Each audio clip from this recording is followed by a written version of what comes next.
India TV, आपकी आवाज।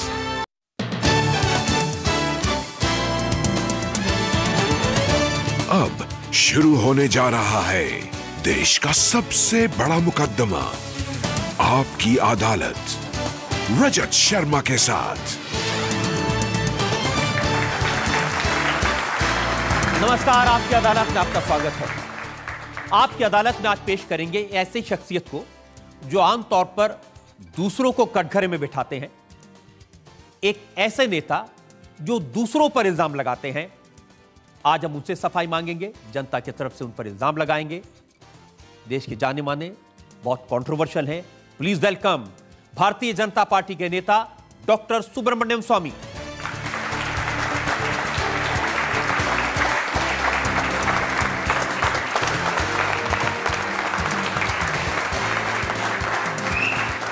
और डॉक्टर स्वामी पर आज के इस खास मुकदमे के लिए जज के तौर पर हमने आमंत्रित किया है जाने माने कार्टूनिस्ट सुधीर तेलंग को। सुधीर तेलंग,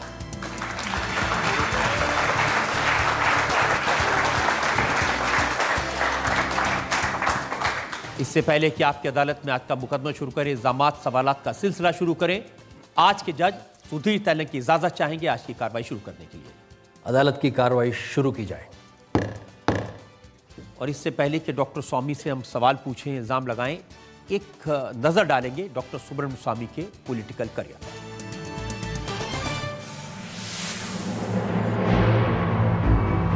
डॉक्टर सुब्रमण्यम स्वामी की पर्सनालिटी मल्टी डायमेंशनल है। इकोनॉमिस्ट के तौर पर डॉक्टर सुब्रमण्यम स्वामी ने हार्वर्ड से डॉक्टरेट की, बाद में हार्वर्ड और आईआईटी दिल्ली में इकोनॉमिक्स के प्रोफेसर रहे। राजनेता के तौर पर डॉक्टर स्वामी जनसंघ में रहे। 1977 में मुंबई से लोकसभा का चुनाव भी जीते। चंद्रशेखर की सरकार में कॉमर्स और लॉ मिनिस्टर रहे। नरसिम्हा राव की सरकार में डॉक्टर सुब्रमण्यम स्वामी को कैबिनेट रैंक मिली। अब डॉक्टर सुब्रमण्यम स्वामी बीजेपी में हैं और प्रधानमंत्री नरेंद्र मोदी के कट्टर समर्थक हैं। क्रूसेडर के रूप में डॉक्टर सुब्रमण्यम स्वामी गांधी परिवार के खिलाफ खड़े रहते हैं। डॉक्टर स्वामी ने ही 2G स्कैम को सुप्रीम कोर्ट तक पहुंचाया, पी चिदंबरम के खिलाफ केस फाइल किया और अब नेशनल हेराल्ड के केस में डॉक्टर सुब्रमण्यम स्वामी ने सोनिया गांधी और राहुल गांधी के खिलाफ समन इशू करवाए हैं। आपकी अदालत में आज डॉक्टर सुब्रमण्यम स्वामी से उनकी राजनीति और उनके क्रूसेड के बारे में सफाई मांगी जाएगी।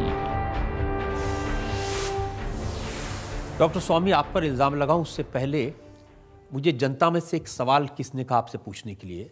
वो पूछ रहे हैं कि आपकी 75 साल की उम्र है, इस चेहरे की लाली और जवानी का राज क्या है?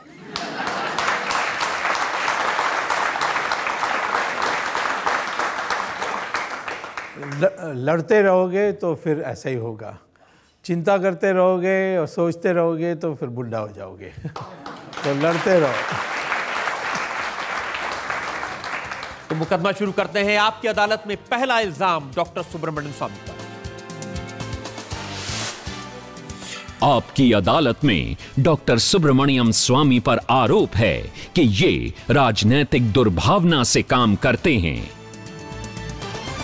डॉक्टर स्वामी ये इल्जाम लगाते हैं सोनिया गांधी और राहुल गांधी। उन्हें लगता है कि आप अपनी दुकान चलाने के लिए उन पर इल्जाम लगाते रहते हैं, हर थोड़े दिन में कुछ नया इल्जाम लगा देते हैं। क्या बिगाड़ा उन्होंने आपका?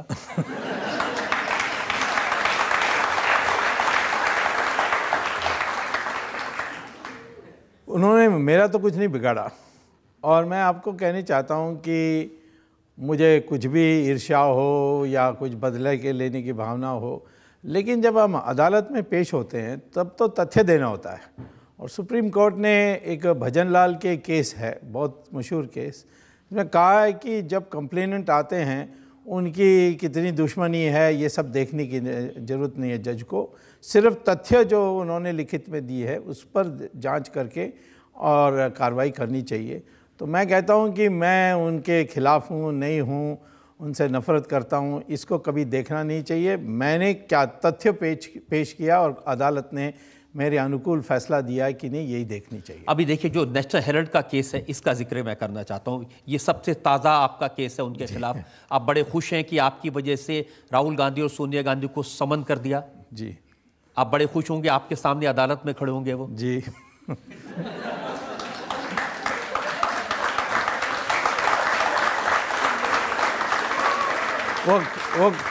वो खड़े भी होंगे और मुलजिम होकर खड़े होंगे और उनको बेल लेना पड़ेगा, जिसका मैं विरोध कहूँगा नहीं भाग जाएंगे, इसीलिए उनको तिहाड़ जेल में बंद रखिए। डॉक्टर स्वामी, नेशनल हेराल्ड अखबार उनके खानदान का, उस अखबार में जो पैसा लगा वो कांग्रेस पार्टी का, कांग्रेस पार्टी उनकी, पैसा उनका, अखबार उनका, वो जो मर्जी करे। आप कहां से बीच में आ गए? यदि ये होता तो मैं आपकी बात मानता, परंतु वास्तविकता ये नहीं है। ये अखबार बनाई गई थी 1937 में और उस समय जवाहरलाल नेहरू जरूर थे उस 7 लोगों में जिन्होंने ये कंपनी की गठन की थी। उसमें पुरुषोत्तम दास टंडन भी थे, आचार्य नरेंद्र देव जो सोशलिस्ट पार्टी के थे वो थे, रफ़ी अहमद किदवाई, ऐसे लोग थे जब सारे कांग्रेस के हस्ती थे या आंदोलन, आज़ादी आंदोलन में हस्ती थे। उन्होंने मिलकर कंपनी बनाई और बाद में इनका कोई पारिवारिक संपत्ति बिल्कुल नहीं लगी। सरकार के तरफ से 1 एकड़ 2 रुपए पर उनको दिया गया ज़मीन, जैसे बहादुर शाह जफ़र मार्ग दिल्ली में उन्होंने अन्य अखबारों को भी दिया, इनको भी दिया। हर जगह में देश में 7-8 शहरों में इन्होंने बड़े ज़मीन, उन्होंने बड़े पैमाने में ज़मीन दी है बड़े सस्ते दाम पर अखबार चलाने के लिए। और इस अखबार के लिए सस्ते कर्ज़े में या कम कर्ज़े में ब्याज में उन्होंने उनको कर्ज़ा दिया और सारी जो सुविधा अखबारों को दी जाती है उन्होंने सरकार की संपत्ति से दी है। तो इसीलिए इनका कोई हिस्सा नहीं है, पारिवारिक हिस्सा नहीं है। कांग्रेस पार्टी भी कर्जा दी है, उसको कर्जा देने की अधिकार नहीं है। उस पर आज इनकम टैक्स की केस भी दाखिल हो गई है। KTS तुलसी जाने माने वकील हैं, उन्होंने कहा कि सेक्शन 462 के तहत ऐसी शिकायत जो आपने की है सिर्फ रजिस्ट्रार ऑफ कंपनी कर सकता है, आपका तो उसमें कोई लोकस ही नहीं है। KTS तुलसी में एक बहुत अच्छी बात है कि वो बड़े काबिल और ज्ञानी व्यक्ति हैं, और दूसरी बात जो बुरी बात है वो कांग्रेस का समर्थक हैं। तो इसीलिए उसने बात नहीं बताई है कि 462 नहीं 406 ब्रीच ऑफ ट्रस्ट ये IPC में आती है। IPC होने के कारण ये क्रिमिनल केस ही बनती है।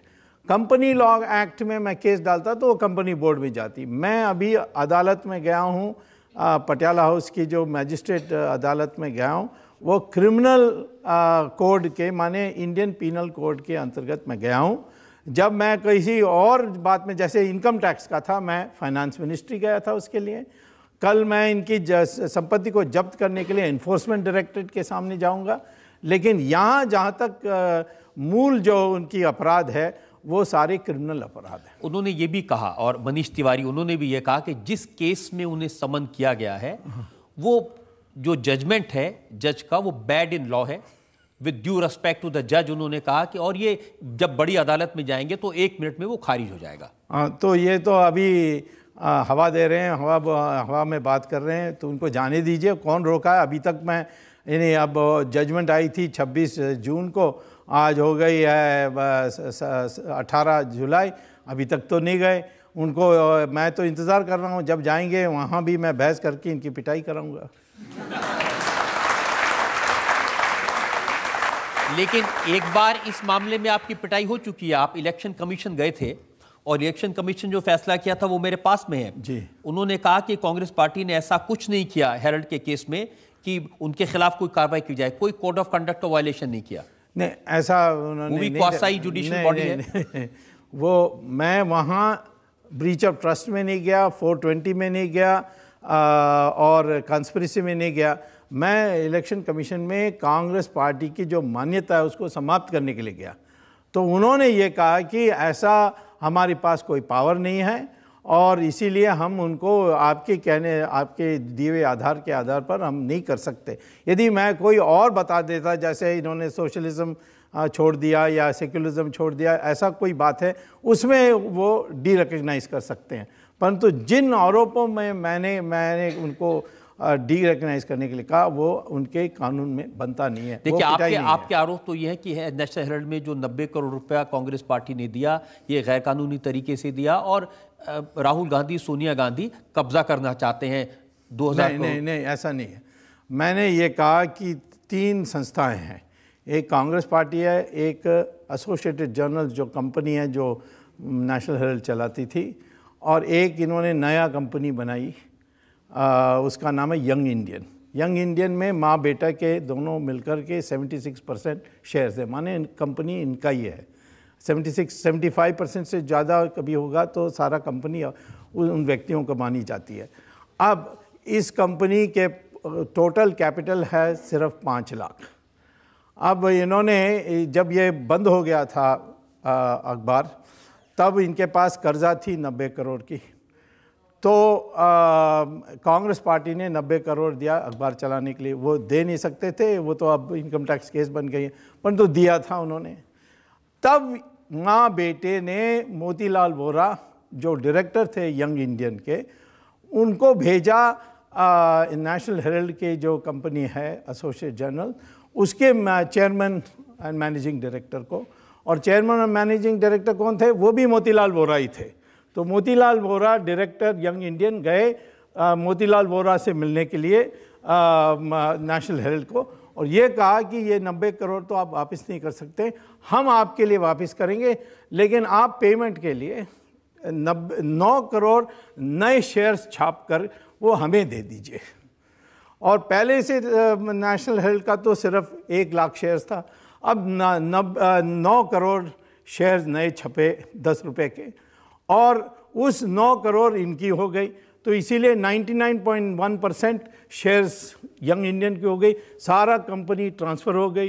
कंपनी के पास संपत्ति थी 2000 करोड़ रुपए से ज़्यादा, रियल एस्टेट, बिल्डिंग्स, ज़मीन, तो ये 2000 भी इनकी बन गई। तो 5 लाख की कंपनी को 1 पैसा खर्च करे बिना उनको ये 2000 करोड़ रुपए संपत्ति की कंपनी उनकी हो गई। अब ये 90 करोड़ देना था कांग्रेस पार्टी को, लेकिन कांग्रेस पार्टी की जो यंग इंडियन की जो चेयरमैन थी, उन्होंने कांग्रेस पार्टी की प्रेसिडेंट को कहा कि आप इस जो कर्जा दिया है इसको राइट ऑफ कर दीजिए, इसको रिकवर नहीं कर सकते। अच्छा, चेयरमैन कौन है? Young Indian, Sonia Gandhi. President Congress party का कौन है? Young Indian. वाइस चेयरमैन कौन है यंग इंडियन के? Rahul Gandhi. Vice president Congress party के कौन है? राहुल गांधी। और अब डॉक्टर साहब, यही तो मैं आपके कह रहा हूं, अपनी पार्टी ने अपनी कंपनी बना ली, अपना पैसा ले लिया, तो क्या हो गया? अपना पैसा कहां लिया उन्होंने? पार्टी उनकी है, कंपनी उनकी है, देश भी उनकी है, देश को भी ले जाएं। तो जब देश की संपत्ति लूटते हैं तो आप हल्ला क्यों मचाते हैं? ये देश भी उनका ही है। मैं कहता हूं कि ये कांग्रेस पार्टी को डोनेशन मिली, उसमें इनकम टैक्स दी गई, ये तो पब्लिक ने दिया पैसा, और ये पैसा इन्होंने उसको दुरुपयोग करके उन्होंने कर्जा दी। चलिए, ये सारी बात तो अदालत के सामने आपने रखी है और आपने बिल्कुल वकील की तरह पूरा केस तैयार किया हुआ है, तो ये कोर्ट इसका फैसला करेगी। लेकिन सोनिया गांधी ने इसके बारे में क्या कहा है वो आपको मैं बता देता हूं। हाँ। जब उनको इनकम टैक्स का नोटिस मिला इस मामले में, हाँ। तो उन्होंने कहा कि ये बदले की भावना से दिया गया नरेंद्र मोदी की सरकार ने, और ऐसे नोटिस मिलेंगे उससे ही कांग्रेस को वापस आने का रास्ता खुलेगा। अब वो तो स्वप्न देखते रह सकते हैं, मुझे कोई इतराज़ नहीं है। मैं तो समझता हूं कि उनको बहुत मौका मिलेगा इसके बारे सोचने के लिए, जब उनको दंड होगा और उनको 7 साल जेल जाना पड़ेगा। लेकिन ये सही है कि आपने ये केस इसलिए उठाया कि आप होम मिनिस्टर को कह सकें कि देखिए, मैंने सोनिया गांधी और राहुल गांधी के खिलाफ ये केस किया है, मेरी जान को खतरा है, मुझे सिक्योरिटी दी जाए, वो भी Z+ सिक्योरिटी मांगी आपने। ये आपके जो अखबार वालों की आदत है झूठ बोलने का, वो उस झूठ में एक ये झूठ है। मैंने नहीं कहा था, ये अशोक सिंघल विश्व हिंदू परिषद के जो सर्वोच्च हैं, उन्होंने मनमोहन सिंह को चिट्ठी लिखी थी। मनमोहन सिंह ने फिर उस समय के होम मिनिस्टर को चिट्ठी लिखी कि मेरा सिक्योरिटी को बढ़ाना चाहिए, परंतु वो उस समय इकोनॉमिक टाइम्स ने तो आपके नाम से छापा है कि आपने कहा। इकोनॉमिक टाइम्स का क्या भरोसा है, आप जानते हैं। मैं तो कभी सही समाचार सुनने चाहता हूं तो मैं इंडिया टीवी देखता हूं।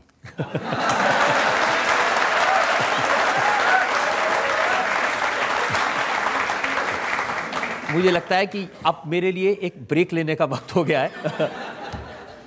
हम एक ब्रेक रुकेंगे और ब्रेक के बाद आपकी अदालत में डॉक्टर सुब्रमण्यम स्वामी पर इल्जामात और सवालात का एक और। शशि थरूर की वाइफ सुनंदा पुष्कर की डेथ हुई, उसके बारे में उसने फैसला दे दिया clear murder with lethal poison. सही बात। आप उस होटल के कमरे में नहीं थे, नहीं थे। आप सुनंदा को जानते नहीं थे, शशि थरूर से आपका कुछ लेना देना नहीं है। सुनी सुनाई की बातों के आधार पर आपने कह दिया मर्डर, और वो भी पॉइजन।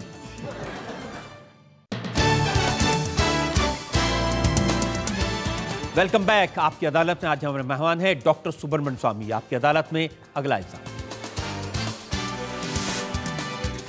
आपकी अदालत में डॉक्टर सुब्रमण्यम स्वामी पर इल्जाम है कि ये फैक्ट्स और फिक्शन को मिक्स करते हैं। डॉक्टर साहब, अब तक तो आप राजनीतिक इल्जाम लगाते थे, कभी सोनिया गांधी पर, राहुल गांधी पर, दूसरे नेताओं पर। अब आप एक जासूस बन गए हैं। ये जो शशि थरूर की वाइफ सुनंदा पुष्कर की डेथ हुई, उसके बारे में अभी तो जांच चल रही है, आपने फैसला दे दिया clear murder with lethal poison. सही बात। सही बात है।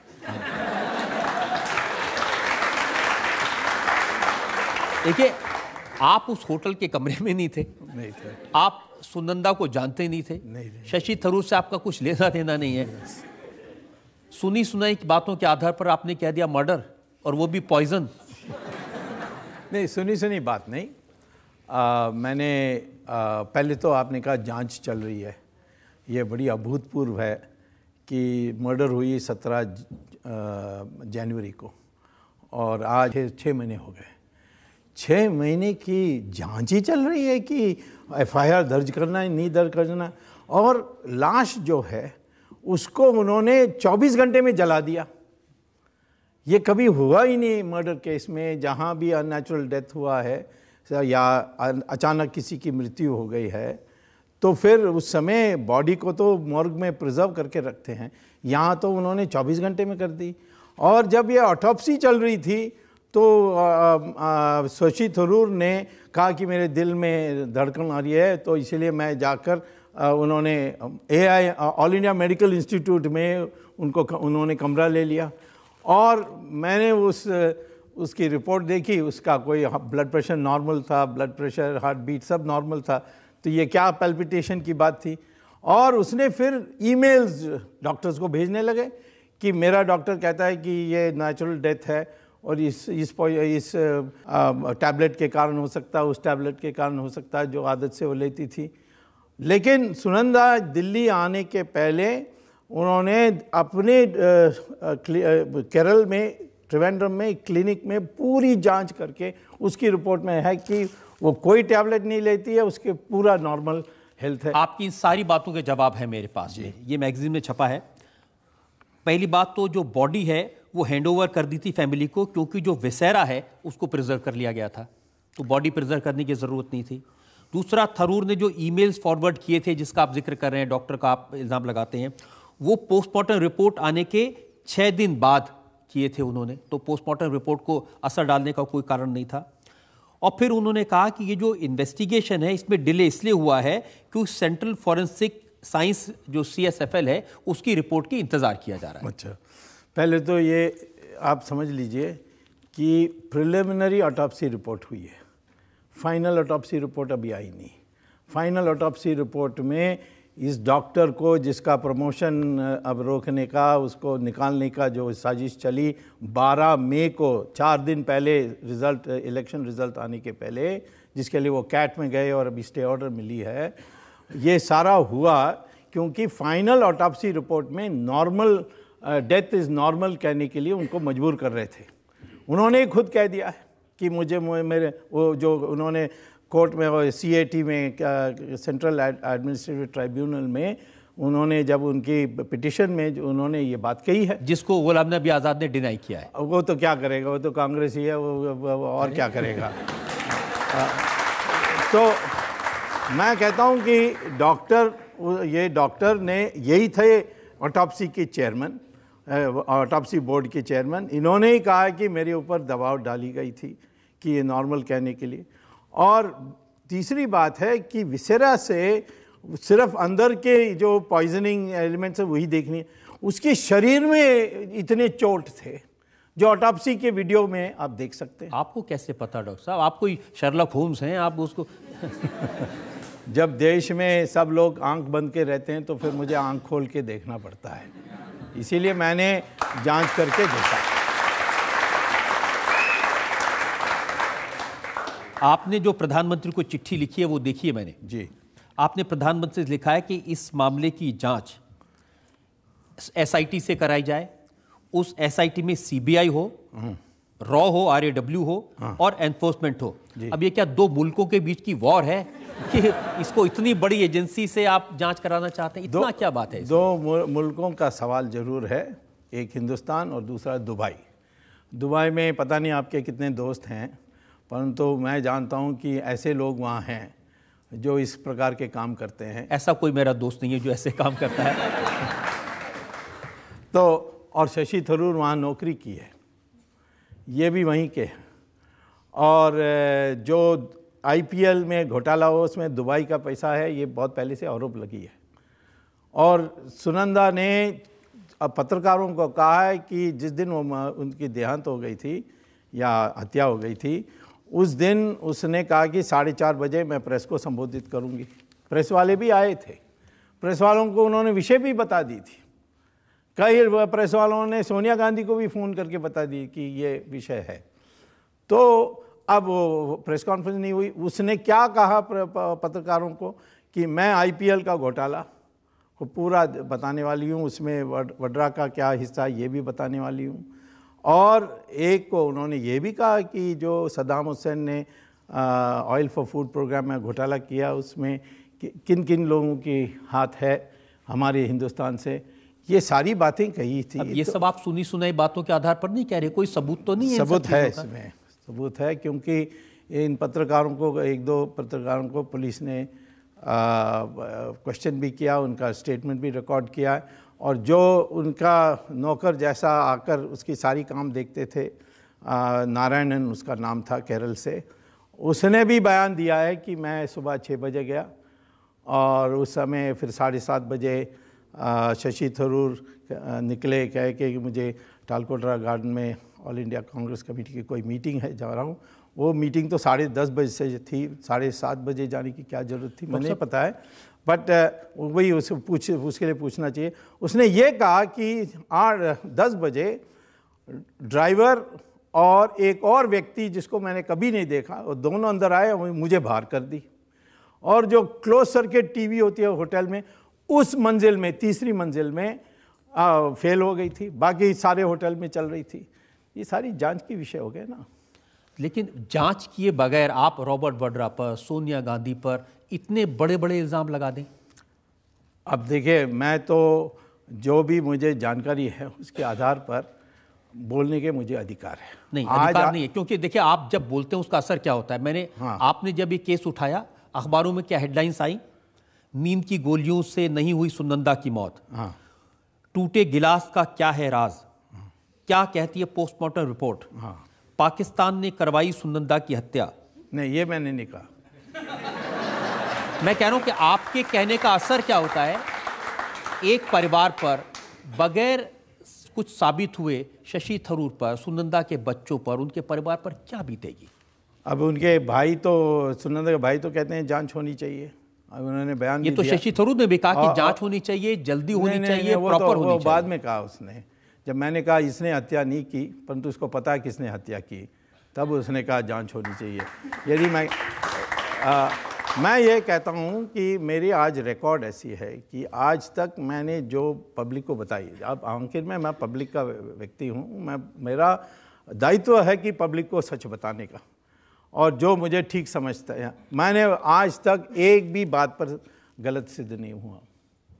जो भी बात मैंने कही है वो सही निकली है। मैं तो ये नेशनल हेराल्ड का भी मैं कितने पहले से कह रहा हूँ, और अब उनको प्राइमा फेसी गिल्टी माने उनको मुल्जिम बना दिया है। ये समन्स माने ये नहीं कि कोई डिनर इनविटेशन के लिए जज ने उनको बुलाया है, उसको कहा है तो आपको हाजिर होना है एक मुल्जिम के नाते, और फिर बेल लेनी है। बेल का मैं विरोध करूंगा और कहूँगा कि इनको तिहाड़ जेल भेजना चाहिए, और उनका पासपोर्ट को भी जमा करने के लिए कहूँगा ताकि विदेश घूमें ना।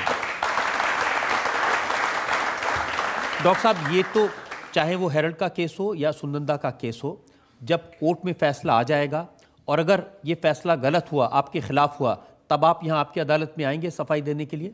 जरूर मैं आऊँगा। मैं तो कहूँगा कि यदि मैं सिद्ध हो जाऊँगा तो फिर आपका यहाँ बैठना पड़ेगा और मैं आपका सवाल पूछूंगा।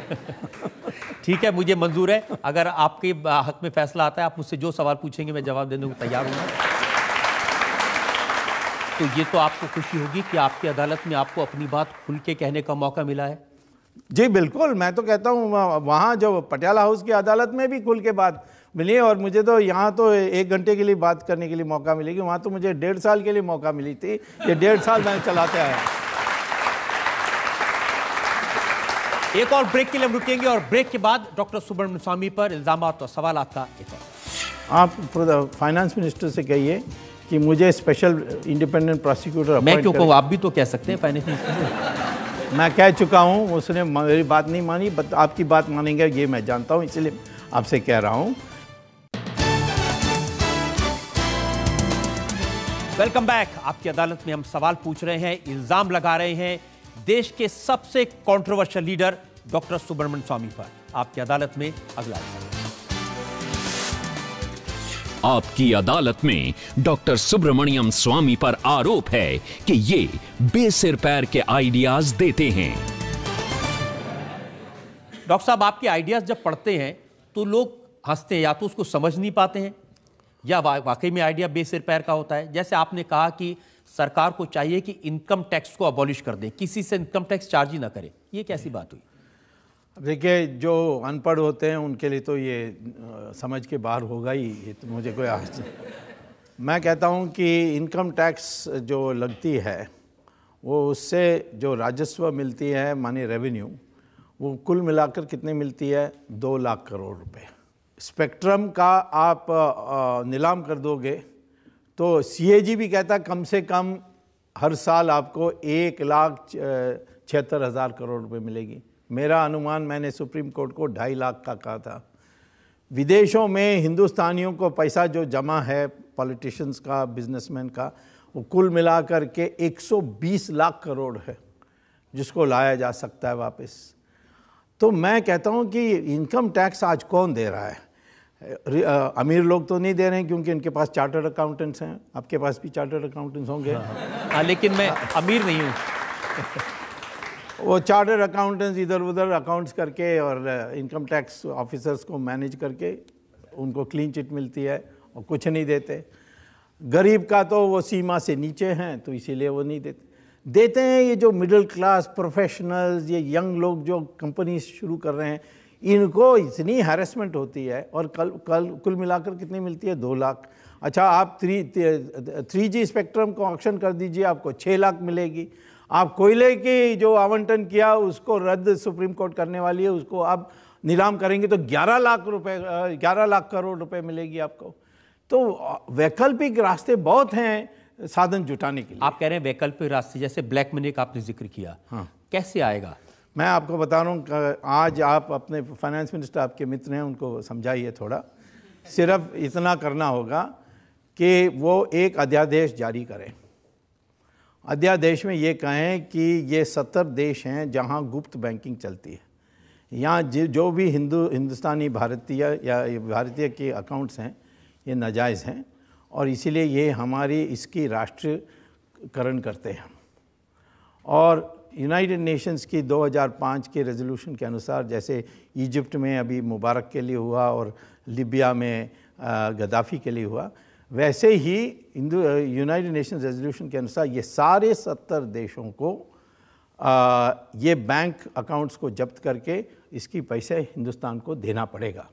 और एक शर्त लगाएंगे कि इसमें से कोई भी ये कह दें कि मैंने न्यायपूर्ण रास्ते से मैंने अकाउंट खोली थी, पैसा सारा जो मैंने दिया सब क्लीन पैसा है, तो उस बैंक अकाउंट को वापस करना है, यही शर्त होगी।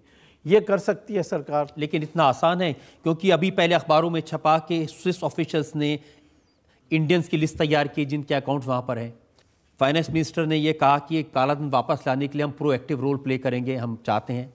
उसके बाद मेरे पास में जो स्विस हेड ऑफ कम्युनिकेशन है मारियो, उनका बयान है, ये state secretariat of international financial matters देखते हैं।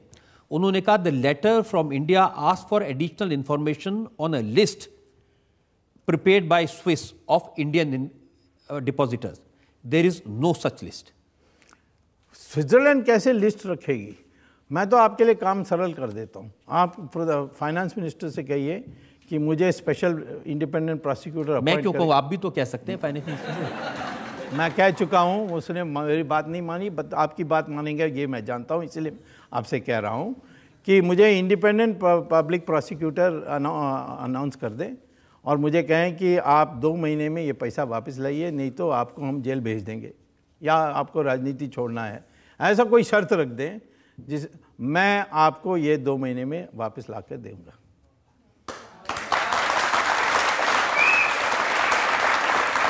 लेकिन आपके साथ तो प्रॉब्लम ये ना कि आप सबसे पहले सोनिया गांधी और राहुल गांधी का अकाउंट लेके आएंगे, तो क्या बुरा है? वो नाजायज़ रखे हैं।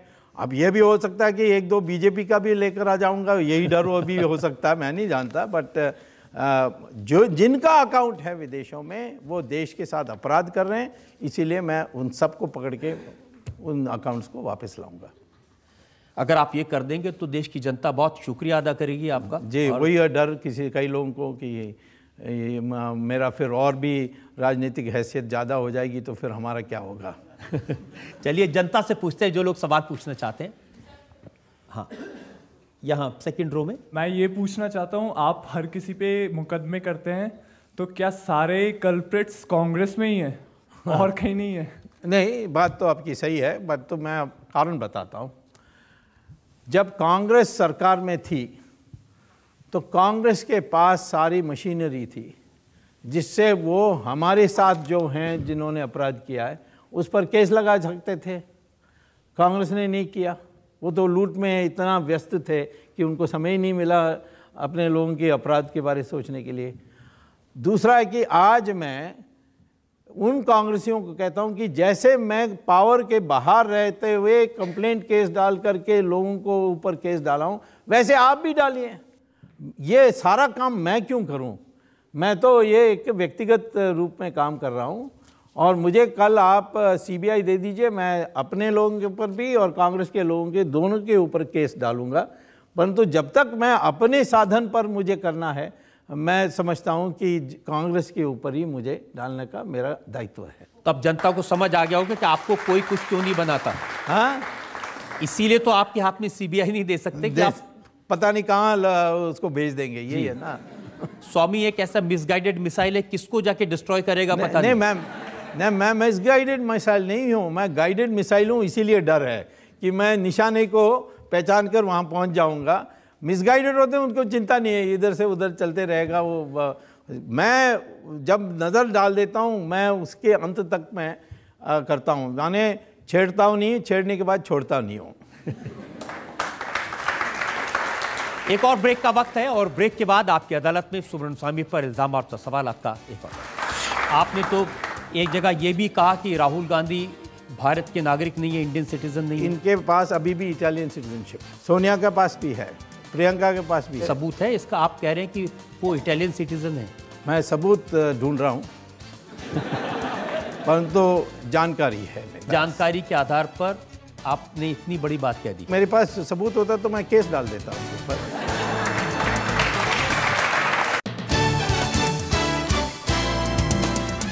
आपकी अदालत में आज हम मुकदमा चला रहे हैं डॉक्टर सुब्रमण्यम स्वामी पर। आपकी अदालत में अगला इल्जाम। आपकी अदालत में डॉक्टर सुब्रमण्यम स्वामी पर इल्जाम है कि ये हर मामले में बेवजह टांग अड़ाते हैं। डॉक्टर साहब, देश में कुछ भी हो रहा हो, डॉक्टर स्वामी जरूर उसके बीच में पहुंच जाते हैं। अब देखिए, वो जर्नलिस्ट हैं डॉक्टर वेद प्रताप वैदिक, वो हाफिज सईद से मिलने गए, आपका तो उससे कोई लेना देना नहीं है। क्यों? अरे हाफिज सईद तो देश के में अंदर हमारे देश में इतनी गड़बड़ कर रहा है, तो उससे कोई मिलेगा तो भारतीय, तो मुझे सवाल पूछने का अधिकार तो है ही। आपने ट्वीट किया कि उन्हें हाई कमीशन को बताना चाहिए था। जी, ये एक मान्यता है कि जब हम विदेश जाते हैं तो हम हाई कमीशन को या एम्बेसी को अवगत कराते हैं। ये हमारी प्रोग्राम है, मैं हर बार करता हूँ, सबको करना चाहिए, ये नियम है। लेकिन राहुल गांधी ने कहा वो आरएसएस के आदमी हैं। हाँ। आप भी आरएसएस के आदमी हैं। हाँ, मैं आरएसएस के पक्ष में हूँ, मैं सदस्य तो नहीं रहा, लेकिन आरएसएस को बहुत मानता हूँ। राहुल गांधी तो आरएसएस को नहीं मानता है, क्योंकि उसको आरएसएस क्या है ये भी नहीं पता है, तो सिर्फ बोल और उसने उस व्यक्ति के बारे आरएसएस का, जिसके बारे उसको पता होना चाहिए कि वो शुरुआत लोहिया से की। जब मुलायम सिंह ने जिस पत्रकारों को पैसा दी, पेड जर्नलिस्ट जिसको कहते हैं, उसमें नंबर 2 लिस्ट में नंबर 2 ये थे, मुलायम सिंह के प्रिय थे। और राहुल गांधी की भी 1-2 निजी काम अफगानिस्तान में इन्होंने करके दिया। तो राहुल गांधी तो इनको अच्छी तरह जानते हैं, तो ये आरएसएस की गलतफहमी कैसे हो गई? जैसे एक बार उन्होंने गोबर का महल देखकर, पहाड़ देखकर उन्होंने कहा ये लाशों का पहाड़ है, सारे अखबार वाले वहाँ भाग कर गए, और बाद में देखा ये गोबर का है, तो ये उसको गोबर और लाश के फ़र्क नहीं जानता है, तो आरएसएस और गैर आरएसएस का फ़र्क कैसे जानेगा ये?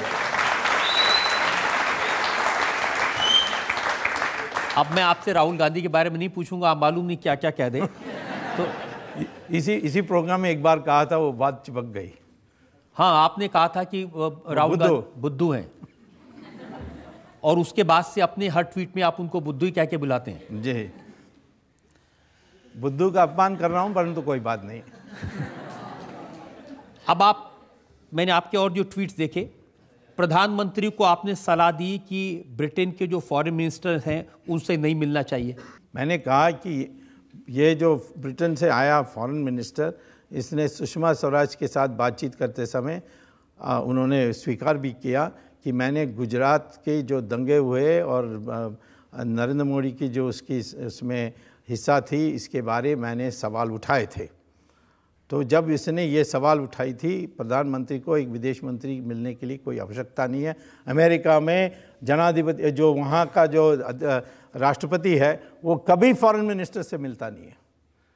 और मैं समझता हूँ हमारे देश के प्रधानमंत्री भी जब एक किसी फॉरेन मिनिस्टर से मिले या कोई सेनेटर से मिले, वो उसकी सम्मान कर रहा है। ये जो है, इसको कोई अधिकार नहीं था ये सवाल उठाने के लिए, जो उसमें कोई संबंध ही नहीं था।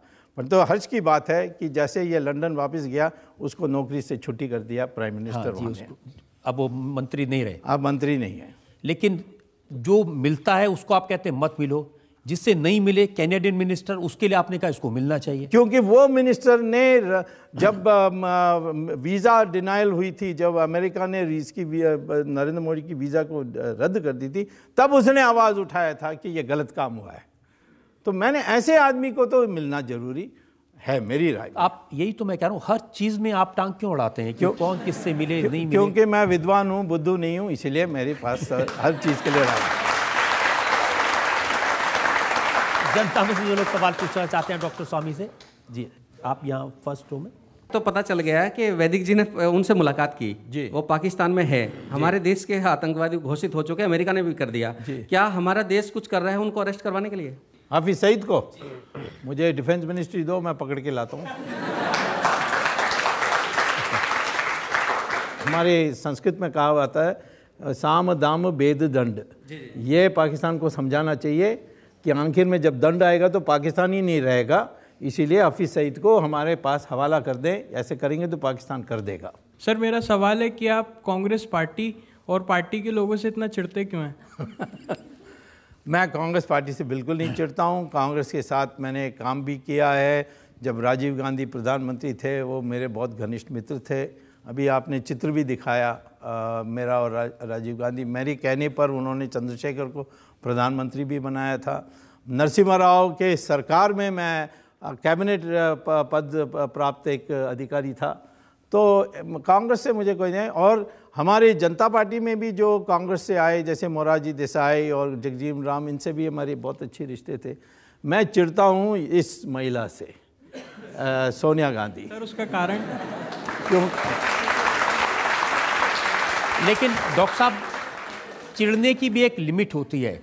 वो मेडिकल चेकअप के लिए जब गई थी अमेरिका, हाँ, तो भी आपने उसको मिस्टीरियस विजिट कह दिया था। हाँ जी, क्योंकि उसने जाकर 66th स्ट्रीट 5th एवेन्यू में न्यूयॉर्क में ठहरी थी। वो जो अपार्टमेंट थी वो शशि थरूर और एक दुबई में एक शराब ठेका लेने वाला कल्ला थम्बी, इनके फ्लैट में ठहरी थी। तो मैंने कहा कि ये क्यों किया इन्होंने? जो दुबई में बदनाम आदमी है उसकी और शशि थरूर की मिली हुई फ्लैट। लेकिन हमारे एक परंपरा है ना डॉक्टर साहब, अगर कोई बीमार होता है, इलाज कराने जाता है, तो उसके बारे में हम कुछ नहीं बोलते हैं। नहीं, मैंने उसके बारे में नहीं बोला। मैंने कहा कि उनको वहाँ ठहरना नहीं चाहिए था। और मैंने कहा कि ये जो छिपा के जा रहे हैं, तो बीमार हैं तो कह दो, खुलेआम कह दो। जब मनमोहन सिंह की हार्ट ऑपरेशन हुई थी, IIMS रोज़ बुलेटिन निकलती थी। अमेरिका में भी डॉक्टर्स की बुलेटिन निकलती है। यहाँ ये छिपा के क्यों जाती है, ये सवाल है। आपके वो ट्वीट्स भी मैंने देखे हैं जिसमें आपने कह दिया कि कहाँ इलाज हुआ, किस चीज़ का जी, इलाज हुआ। मुझे सब पता है, हमसे तो छिपा नहीं सकते। और मैं इसको कॉन्ट्रडिक्ट भी नहीं कर सकता। इसीलिए तो जनता ये सवाल आपसे पूछती है कि क्यों पीछे पड़े रहते हैं। नहीं, मैं इसीलिए पीछे पड़ते रहता हूँ क्योंकि ये पहले हम लोगों को उसने झूठ बोला है। वो झूठ जो राजनेता हमारे पब्लिक को झूठ बोलते हैं, उनका पोल खोलना मेरा कर्तव्य है। उसने कहा कि मेरा नाम सोनिया गांधी है, वास्तव में उसका नाम है एंटोनिया। उसने कहा कि मैं कैम्ब्रिज यूनिवर्सिटी में पढ़कर इंग्लिश में डिग्री ली, पता लगा कि वो 5वीं क्लास पास नहीं है और कोई ऐसी डिग्री नहीं है। उसने हम लोगों को फासिस्ट कहती है, परंतु उसका पिताजी जवान थे हिटलर के आर्मी में, और हिटलर ने जब रशिया में आक्रमण किया तो वो गिरफ्तार हुए थे, रशिया के जेल में थे। बगैर सबूत के आप किसी के बारे में कुछ भी कह सकते हैं? सबूत है, इसीलिए तो मेरे ऊपर कोई मानहानि की केस डाल ही नहीं सकते। तो मैं तो तैयार हूँ, बैठा हूँ, जो हो डाले।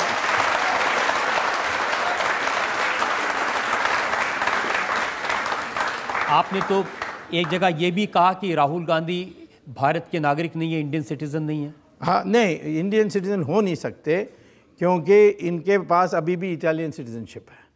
सोनिया के पास भी है, प्रियंका के पास भी है। आर्टिकल 18 हमारे कॉन्स्टिट्यूशन के अनुसार आप सिर्फ इंडिया के सिटीजन हो सकते हैं। कोई सबूत है इसका? आप कह रहे हैं कि वो इटालियन सिटीजन है। मैं सबूत ढूंढ रहा हूँ परंतु जानकारी है मेरे पास। मुझे जो विश्वसनीय व्यक्ति हैं उन्होंने सिर्फ जानकारी के आधार पर आपने इतनी बड़ी बात कह दी। हाँ, क्योंकि मेरे पास सबूत होता तो मैं केस डाल देता उनके ऊपर।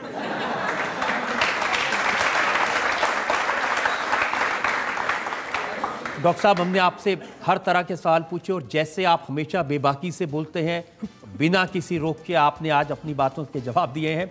हम एक ब्रेक रुकेंगे और ब्रेक के बाद सुनेंगे आपकी अदालत में आज के जज सुधीर तेलंग का फैसला आज के मुकदमे पर।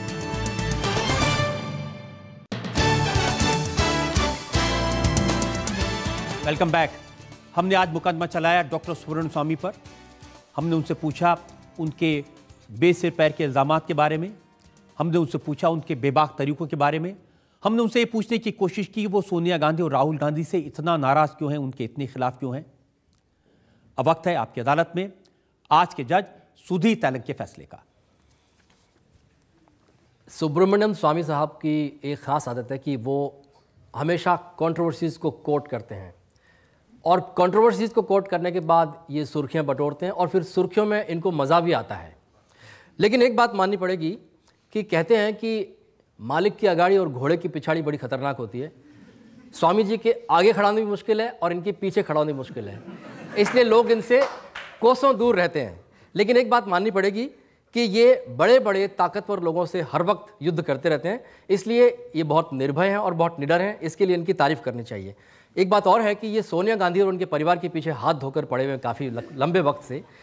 अगर ये दूसरे परिवारों के भी पीछे पड़े और भारत से जो परिवारवाद है, जिसमें मुलायम सिंह के परिवार भी हैं, करुणानिधि के परिवार हैं, उन सबसे अगर लोगों को छूट दिलवाएं तो ये सही मायने में लोकतंत्र की सच्ची स्थापना करने में सहायक होंगे और लोग भी इनका समर्थन करेंगे।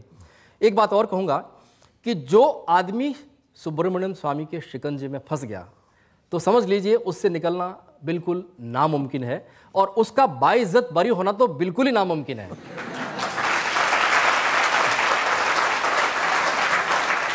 लेकिन इन्होंने आज जिस तरह से अपने मुकदमे को लड़ा, इतने डिसआर्मिंग और इतने चार्मिंग तरीके से, कि ये अदालत इनको बाइज्जत बरी करती है।